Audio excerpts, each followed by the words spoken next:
It's a dream come true. I am not going to lie. The moment I walked onto a racetrack and saw my books for sale at the official merchandise tent, I'm getting emotional now just talking about it. It's incredible.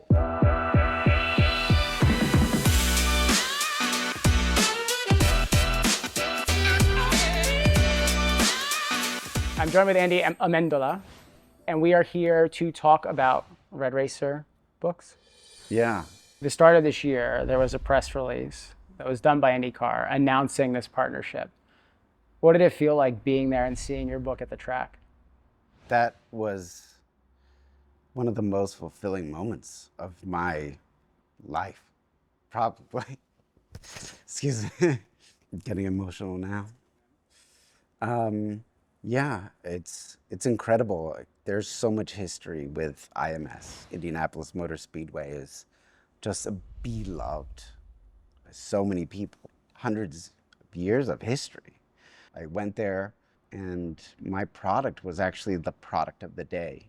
So it was featured on the screens at one of the oldest tracks in the world, the biggest sporting event. So coming from writing or kids' books to creating something that people loved so much that then was officially approved by a professional racing series, and then to arrive at like the biggest track, it was magical. And it was even more magical that I got to go back with my family and they got to be there too. So yeah, I'm getting very emotional because it really was an incredible experience, and I am so thankful, so grateful to everybody who helped. Sorry, I need a sec. That's okay.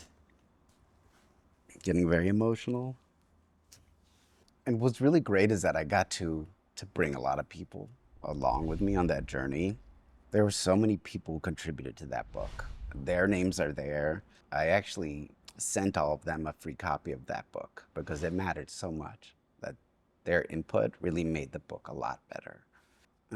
Yeah, it's something I'll never forget, and I'm incredibly grateful. The pride and gratitude that Andy felt seeing his books featured at IMS are emotions few motorsports authors, and arguably authors in general, have ever felt.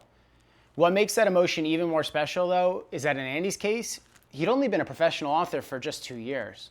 And so already in that short time, he'd had the chance to work with the likes of IndyCar and a 2-time Indy 500 winner. Before you hear more about those stories, let's first go back and find out how he got his big break. And you should definitely stick around until the end because we'll share a way that you could bring your dream to life just like Andy.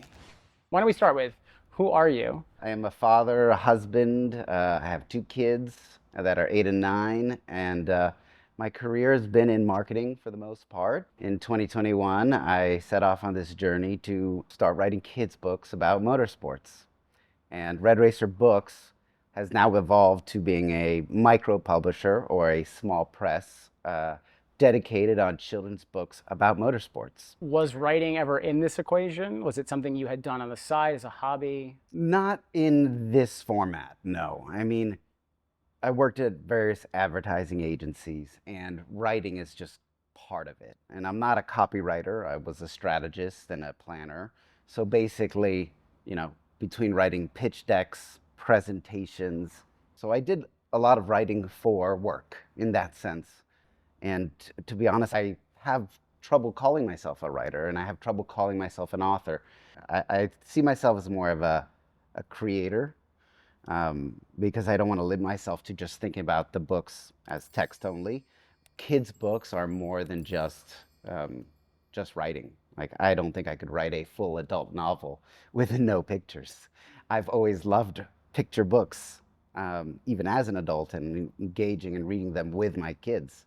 But creating a children's book is more about the marriage of the text and the images, because that's how we learn. That's how I learn. I learn through visuals. Like, the words are fine, but show me something. Right. So I think it's a combination of both the writing and the images that really make children's book really work. And that's why sometimes I'll call myself the founder and creator of Red Racer Books as opposed to just an author. What was the catalyst that prompted you to start putting pen to paper in some capacity? I think it starts with my kids, because since they were born, and even before they were born, we were reading to them. Me and my wife would read to our kids every day. It's part of our nighttime ritual, and it's a ritual that I cherish and I love because it's a great time to bond with the kids. My daughter is 10 now, and my son is 8. So that's 10 years of reading every night, children's books, mostly picture books. I also realize that there's some books that are just more engaging for the adult reader as well. A lot of times I would be reading and I would completely zone out. There's a lot of variety and quality. Yeah. And every time I speak to other parents, they're always like, oh, I have an idea for a kid's book. And a lot of people say that because the reality is it feels something that's tangible and easy to do, because it's not a novel that is like, 600 pages of just text. A lot of people have that aspiration, and I did too. I'm not going to lie. After reading so many books, I basically said, I think I could do this. After all that time and with my marketing background, I figured maybe I could do this. But I didn't have something to write about. I didn't have a particular passion or a particular specific idea at that time. Right. And with that, me and my wife binged on a lot of shows, and Drive to Survive was one of them. And now I'm completely obsessed with Formula One, and that transitioned into being obsessed with all motorsports, really. Yeah. But at that time, I lived in Miami, and the Grand Prix was announced that it would, there would be a Miami Grand Prix for 10 years. And I said to myself, I was like, this is amazing. I can't believe this. We're so lucky to have a race here in Miami. People travel around the world to go watch races, and now there's going to be one in my backyard. But I couldn't wait, so I decided to come to the Austin race first. And I came 2021 here in Austin, and it blew me away. It was just an incredible experience that was so inspiring. And after seeing all the energy, seeing the people, seeing the fandom, seeing just the sheer numbers of the crowds, and really the moment that I saw my first F1 car, after that, I knew that I had something. I had an idea. The reason that I actually wanted to create these books is because when I fall in love with something, and we have this nighttime ritual with my kids, I would find books for them. Find books about things that I liked. And were they watching the show with you? Was this something that, like, when you and your wife would watch, they might sneak in and see an episode or two? And that was part of it. Like, we watched as a family, and my kids really liked it. They got to know the drivers. They got to know the teams. I wanted to share more with them, and I wanted to read about more. It was part of my learning process. I joined a group chat so that I was chatting every race with a bunch of people who knew a lot more about F1 than I did. I listened to podcasts, I read blogs, I read articles, I read books, I watched documentaries, everything. I consumed as much as I possibly could because I was obsessed. And for me, a lot of it was the actual science behind it. The STEM component is really, really exciting to me because I don't think there's any other sport in the world that combines the physical competition of a human with the kind of competition of engineering that you see in Formula One. Yeah. And once I became obsessed, I wanted to share that with my kids. And I did that by buying books. I basically bought a lot of kids' books and still continue to do so. Now I can expense it for work. But I looked, and there really wasn't out there. I found a lot of books, but they were all very dated. And Formula One changes so much. It's hard to stay up to date. That really gave me the seed of the idea. It's like, there's a gap here. yeah, And then when I went to the race and I kind of saw how big it was getting in the US, we went from having one race to having 3 races in a matter of a couple years. So that was like a signal to me that says, this is growing. I noticed a gap. It's sort of in my wheelhouse, and I went after it.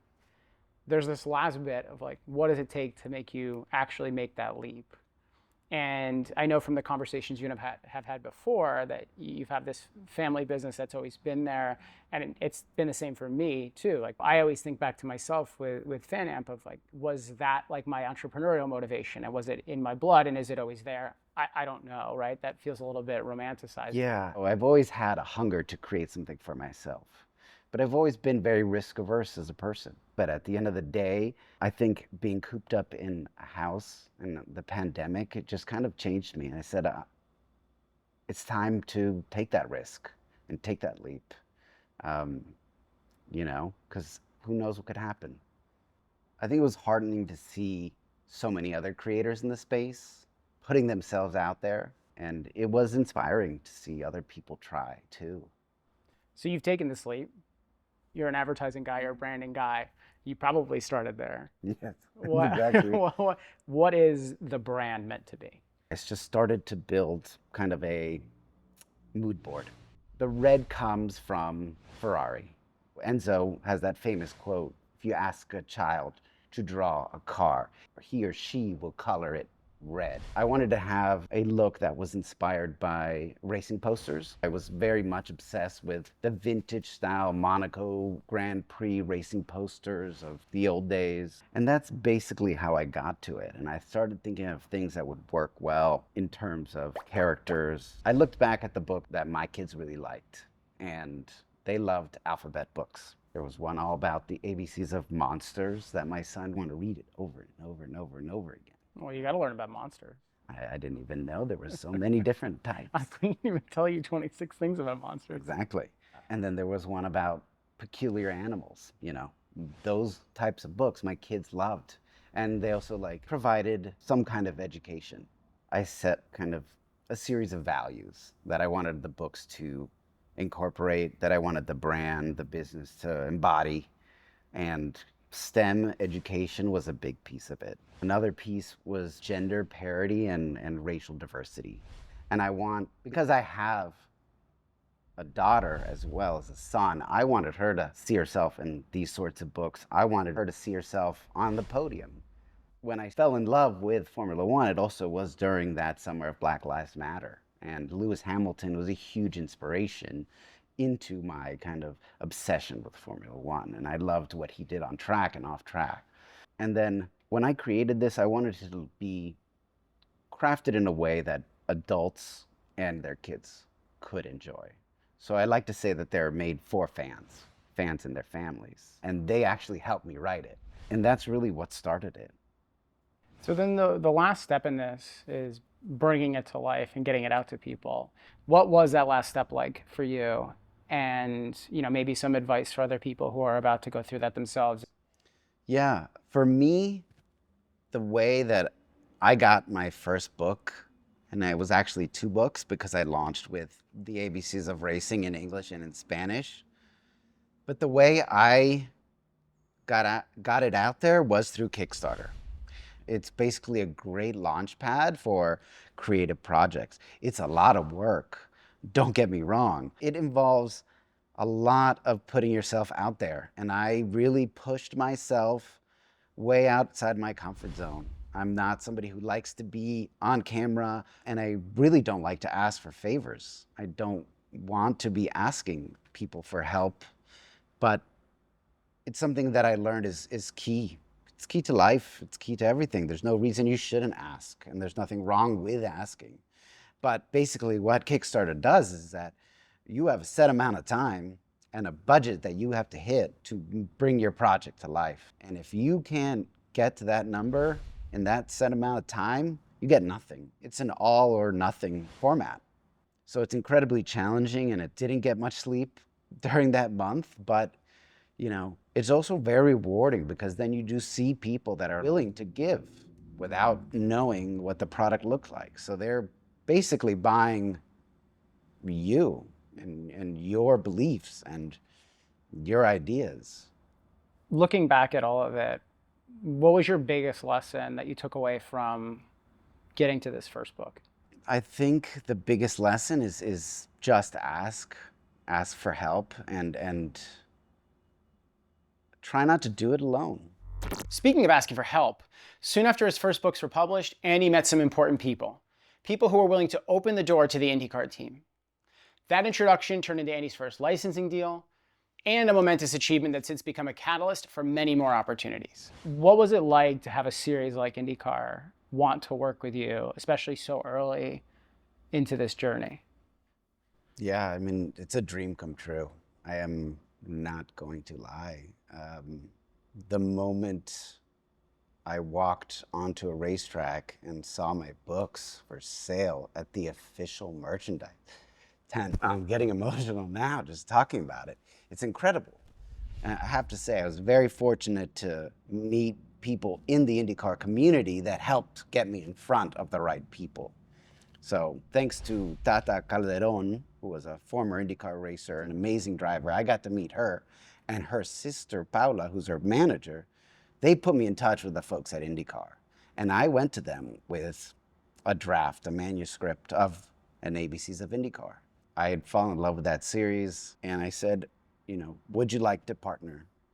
And they really liked what I was doing. I had a meeting with them. I shared with them kind of the vision behind the brand, the values that are incorporated in the brand, and they really liked it. And they asked me if I wanted to do a licensing deal. And at first I was really scared because I didn't know what I was getting into. But they were a great partner. They're just like a family there. It's a very tight-knit group, great people that love the sport. They feel like this very warm and inviting like friend group that's open to other people coming in. And I think one of the lessons that I've taken away from this journey, and I'm hearing it from you now, is this notion that the path from point A to point B is not a straight line. And in many times that sort of detour that you take, as long as you keep your North Star, is actually a better outcome. And you had never thought of it initially, you're discovering it along the way, you're adapting, and ending up in this position where you've got someone who is excited to share in what you're doing feels really good. And I can hear it from how you talk about it. Not too long ago, we were just in Nashville for another milestone. You now have this book with Josef Newgarden. And it's a book about his life, going from being a kid and watching racing on TV to then being behind the wheel of the car and trying to win the Indy 500. That's another major milestone. What was that like for you? Yeah, it's crazy to me how fast it all happened. That was another pinch me moment that I was speaking to a driver who was an Indy 500 winner. That's a legendary thing. And the fact that he wanted to create a book with me. And I explained to him, like, I am one person, I'm a startup. This is not a big publishing house.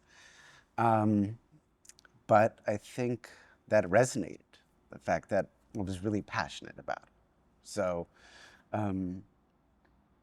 yeah, it's,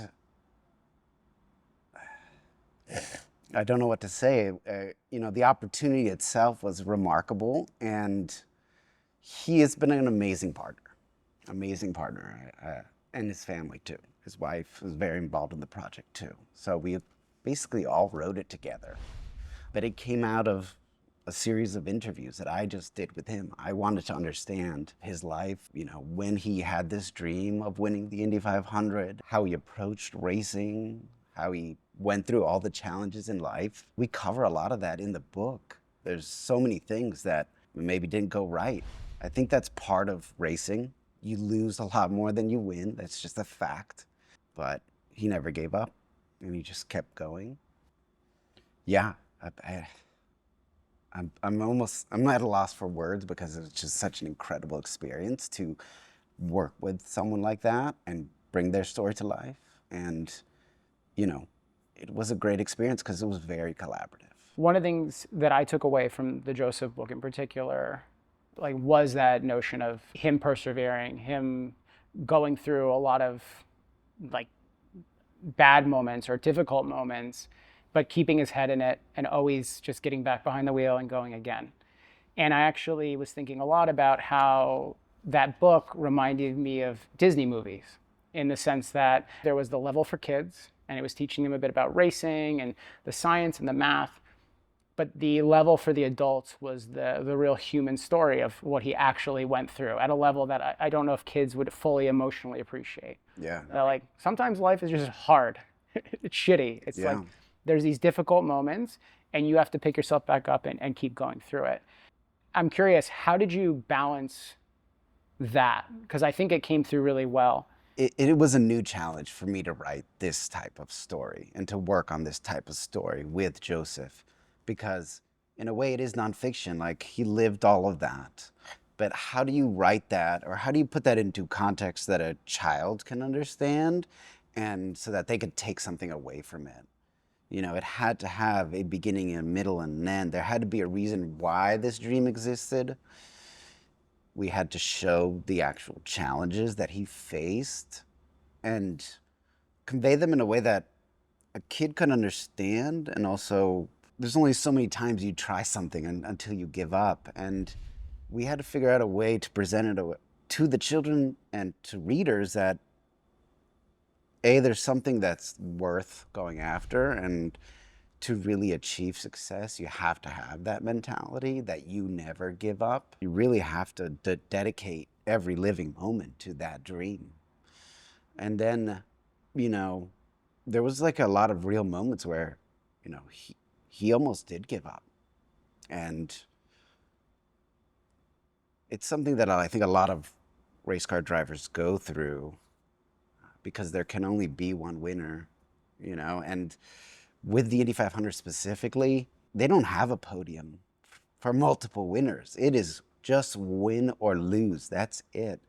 And it's incredibly challenging because everything needs to go right on this one particular day for you to win. And many have tried even more times than Joseph and haven't won. So we had to show the kind of different ways to kind of process through the challenges and to keep going, to get back behind the wheel after crashing, to take the risks that you had to take in order to achieve those dreams. And the only way to succeed is by continuing to try. What was crazier was that we announced his book on the Thursday before the Indy 500 this year. And it's all about him dreaming about winning it, which he did the year before. And lo and behold, he won again and was the first back-to-back winner in 20 years. Mind-blowing. Yeah. It's been a dream to work with him. We have more projects coming. It's a great partnership. It's really like a dream for me, you know? I never thought that I'd start this with a Kickstarter and then, you know, a couple years later, be working with a driver, launching a book at the 500. Just pinch me moment, you know? Multiple. Yeah. It's incredible. I'm very grateful. Andy said to me that his ultimate dream is for Red Racer Books to be the official motorsports books for kids. Much like racing, getting there is a team sport. And that's why Andy decided Red Racer will serve as a micro-publisher to lift up others. So, if you're an author, a driver, or simply a mega motorsports fan with a story to tell, get in touch with Andy, and who knows, maybe your book will end up as IndyCar's next big featured product. Well, Andy, this has been an absolute pleasure. Thank you for opening up about this whole journey, for sharing what it's like to bring this to life. And yeah, looking forward to seeing all these things unfold in your future. It's been great.